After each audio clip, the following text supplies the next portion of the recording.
Good morning and welcome to the David and David on Real Estate podcast. Today we are on episode number 180 and we have Coach Ronn back in the house. Coach Ronn, welcome back and thanks so much for joining us again. Oh, listen, it's a pleasure. Like I said, when I was here the last time, I love how the brain trusts in this conversation. In you two gentlemen, the two Davids at this, bring together such a perspective. It's not just one man's opinion. It's not just rhetoric. It comes from experience. It comes from real life files, real life agents in real estate companies. David's point from both seller and buyer side on the legal side. I love that there is, like I said, perspective. Happy to be back. Thanks, Ron. Last podcasting, we talked about some of the things that agents aren't doing properly, what they're not dealing with the buyers in particular in the right way. Some of the strategies they're using for sellers. So we thought it'd be great to just come back and get your wisdom and your input on some positive things that agents should be doing. How should agents be approaching it in a more challenging market where they got to come up with strategies? They got to work hard. Like that's probably the number one thing that you tell them. You got to work hard and be active.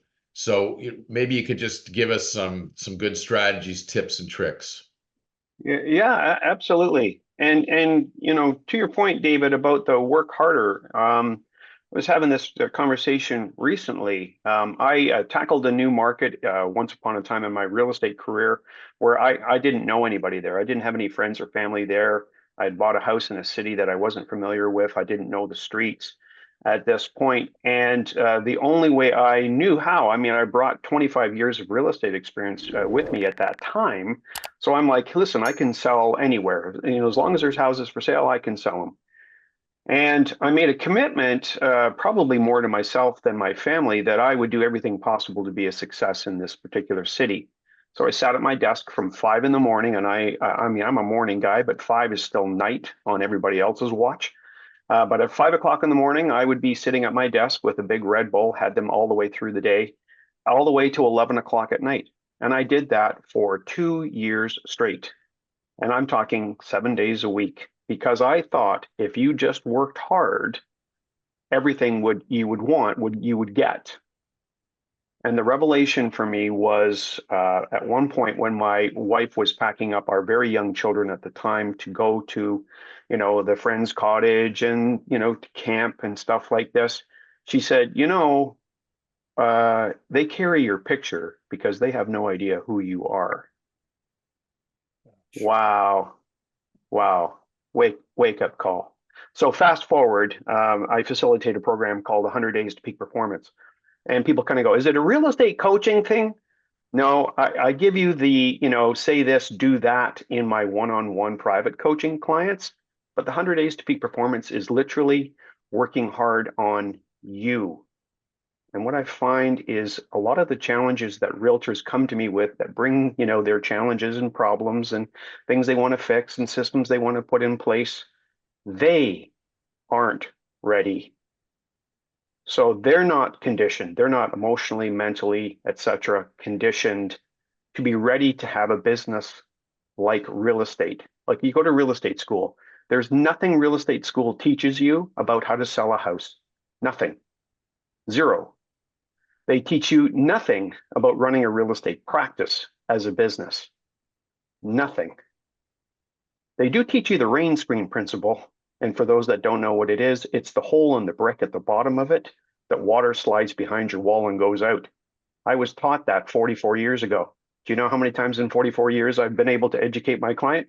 Yeah, none. Why? Because it doesn't friggin' matter. So the point of this is the fact that a lot of where I need to start when I'm talking with my clients, even my private one-on-one clients, is I can see the emotional stuff inside them not harmonizing with the work.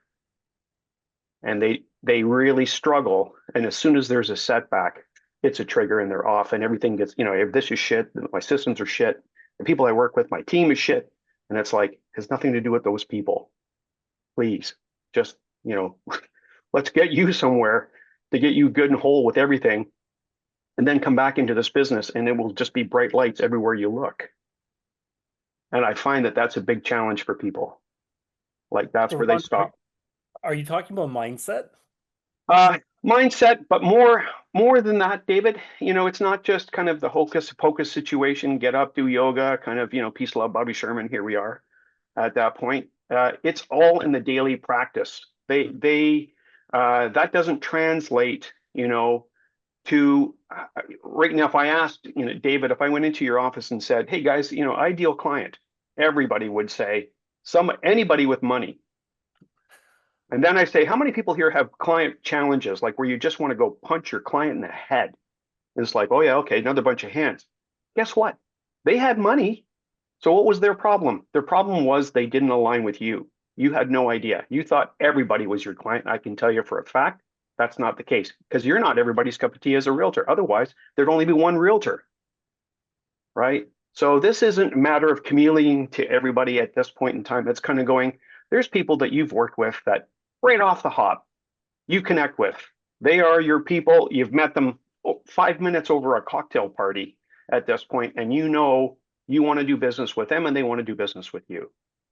Well, okay, if you can do it once, why can't we just repeat the process?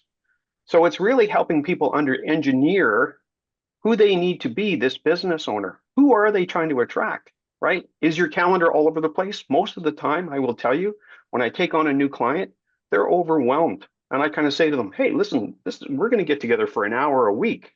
And then you've got homework. It's like piano lessons. You got to practice 45 minutes a day. And I'm making sure your mom's checking. So you're going to need an hour a day every day for me as a coach. And they're like, oh, I can't do that. I can't commit to that. And it's like, your calendar is broken then. If you can't find how to sharpen the axe, right? All you are as you're at the beck and call of everybody else. And if that's how you want to run your business, that's why it's overwhelmed. That's why it's disappointing. That's why you're not making the money you want to make. This rolls into your calendar. As soon as I get them to make commitments and I say, you have to put that in your calendar, you have to find a spot for it. Oh, can't do that. Can't put it in the calendar. Can't commit. I don't know what I'm going to do tomorrow.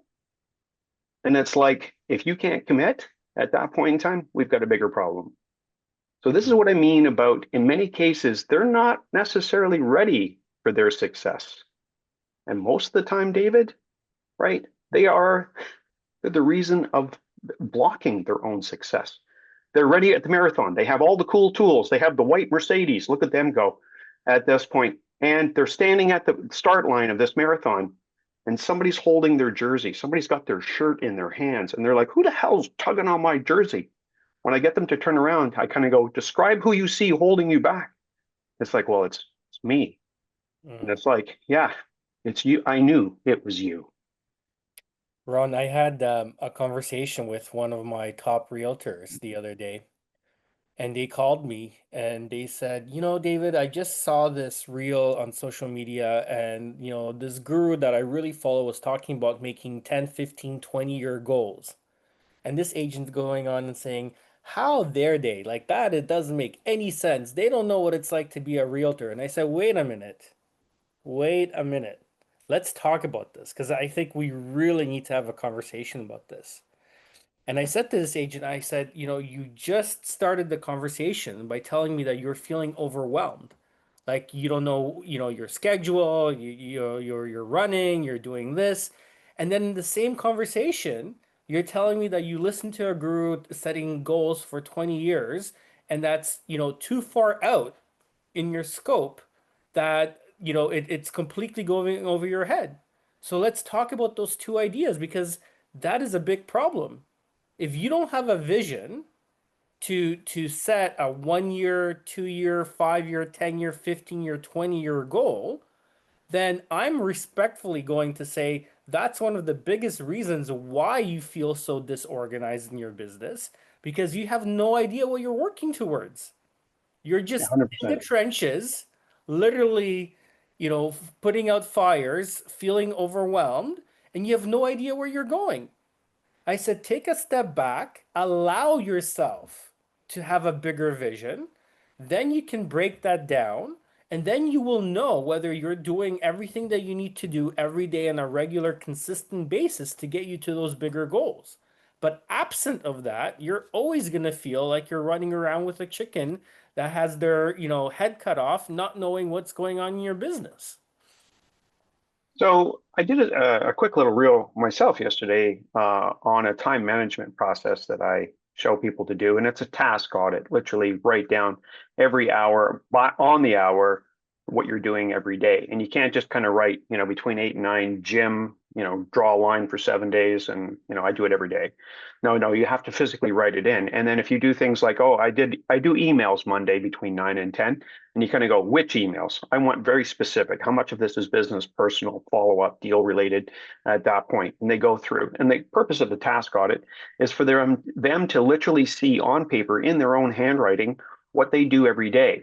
Then I actually get through and I say, go through every entry at this point and put a dollar value. If you had to hire somebody to step in and be you for the day, how much would you pay them to do all of these tasks that you just identified? And then they do this for a week. Ideally, I would love to see a whole month, but I pretty much crush them at the end of a week at this point because this is hard.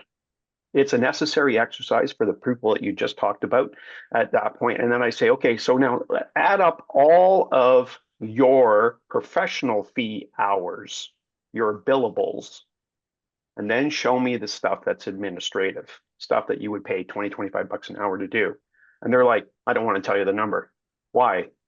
Because less than 20% of the entire task model is actually client facing, or you're being paid as the practitioner of real estate or law or whatever the case is. It's your billable hour at your billable rate. Everything else is minutia.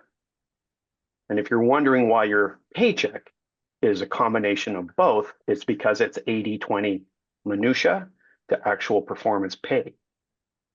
And it's like, and people go, well, we need to change it. It's like, yeah, it's not a we, it's a you, but I can show you how. So that's the point where I kind of get into where, again, my plug to 100 days peak performance.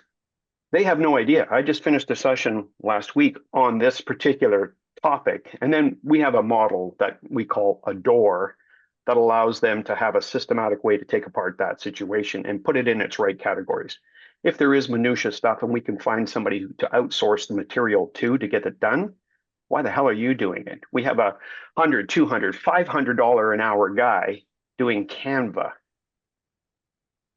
but I like it and I'm good at it. I don't give a shit if you invented it, right? It's a $25 an hour task and a $500 an hour guy doing it.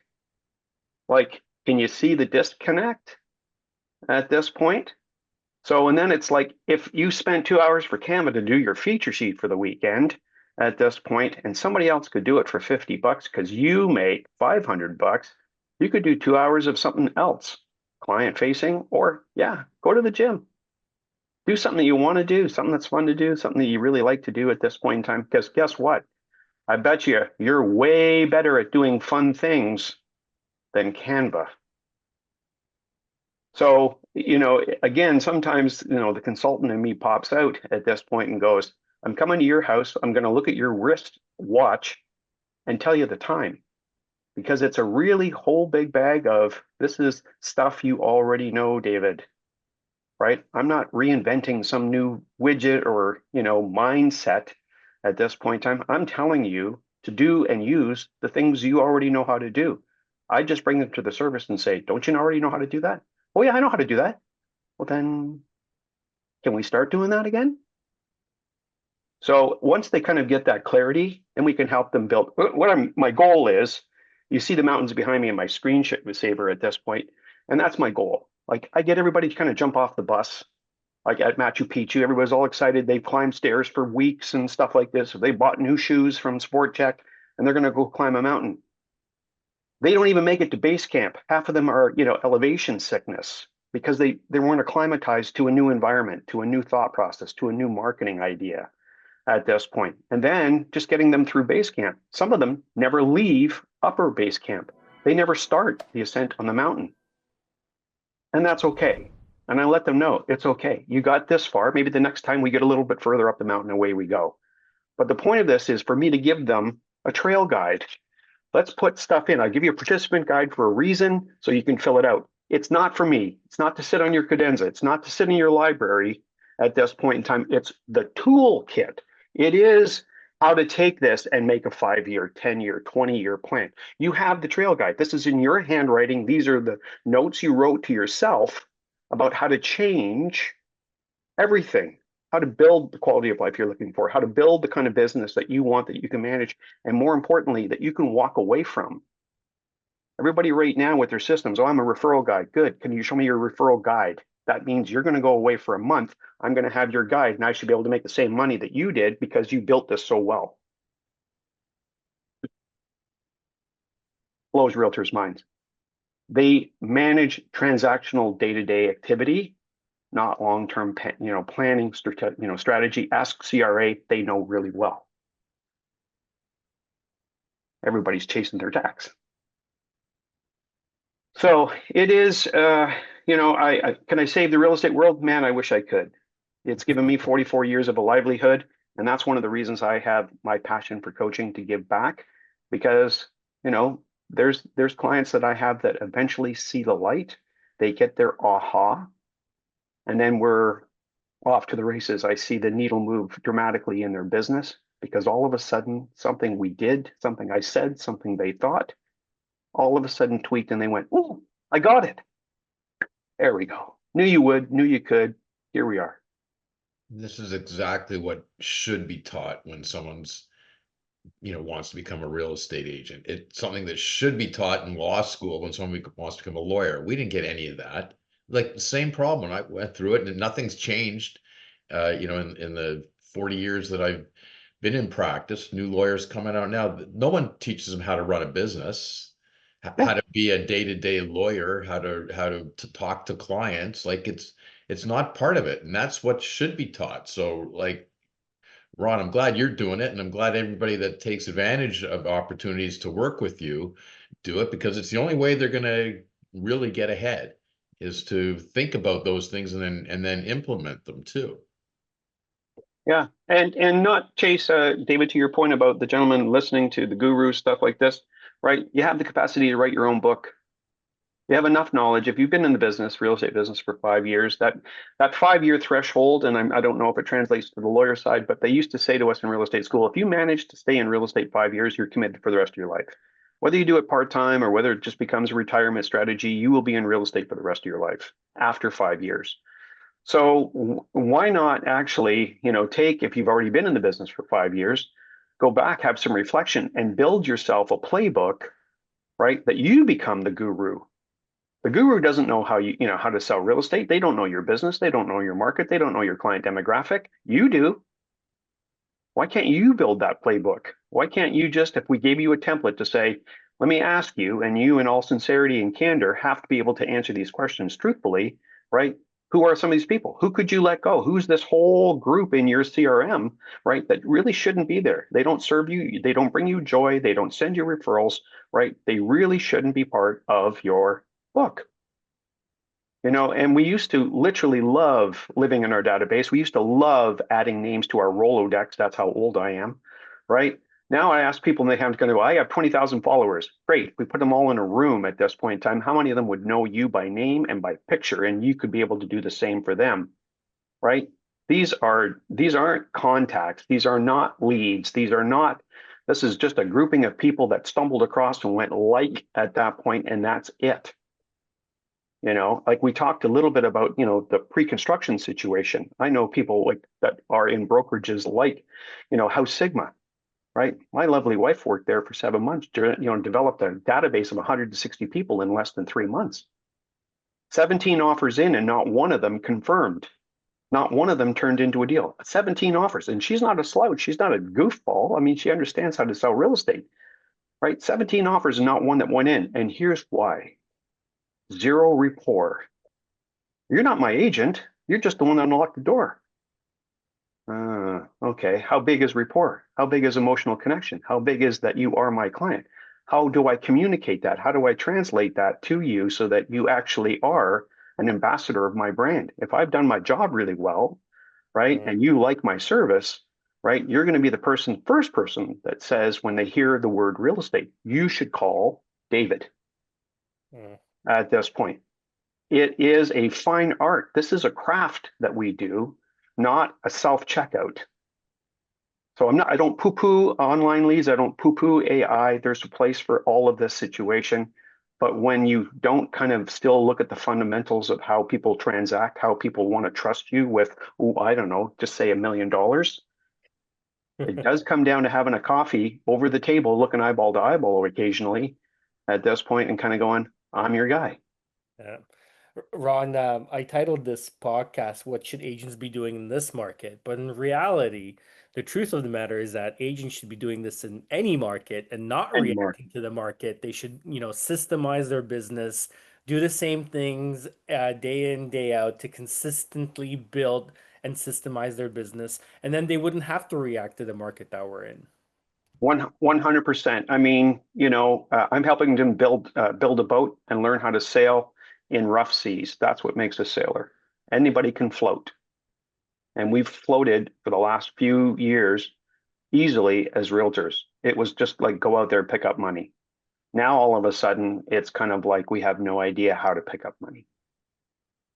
Yeah, so I think agents that are starting out now in recent times in these tougher economic conditions are forced into developing these plans and becoming professional in what they do. And they're going to have an advantage over all the agents that started 5 years ago when it was, oh, just put out a sign, you get a bunch of offers.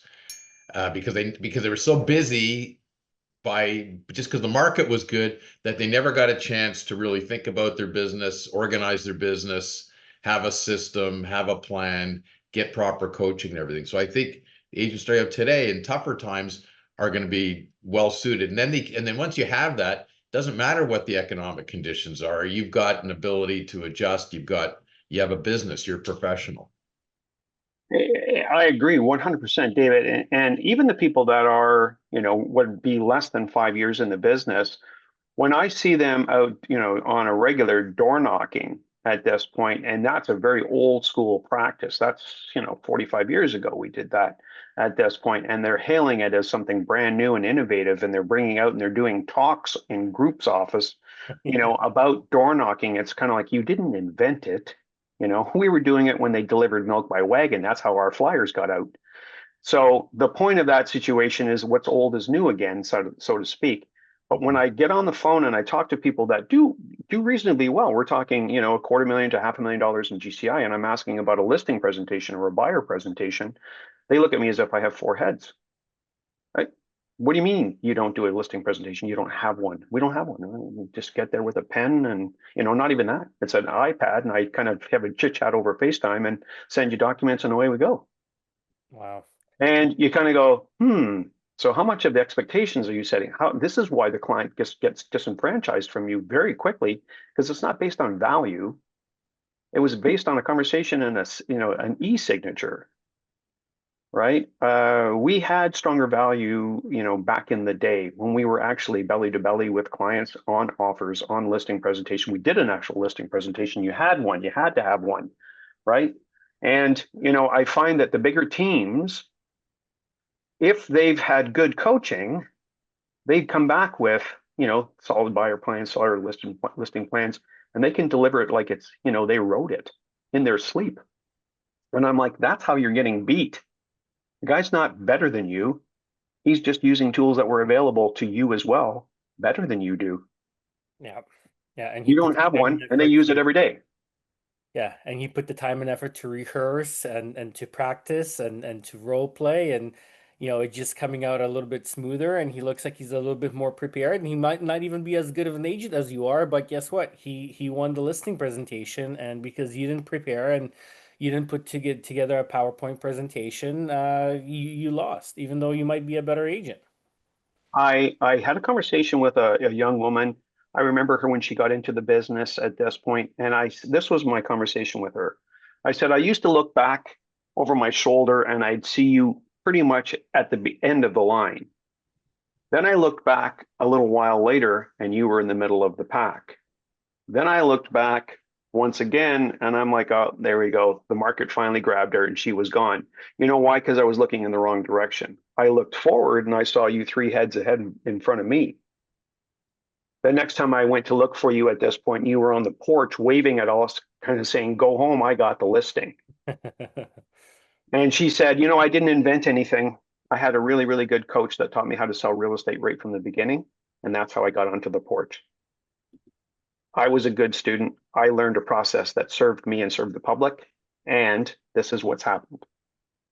So, you know, I was like, man, wow, what a thought process where she employed old strategies that were proven, tested, and real, and client responds to versus everybody kind of going, yeah, I got everybody from AI.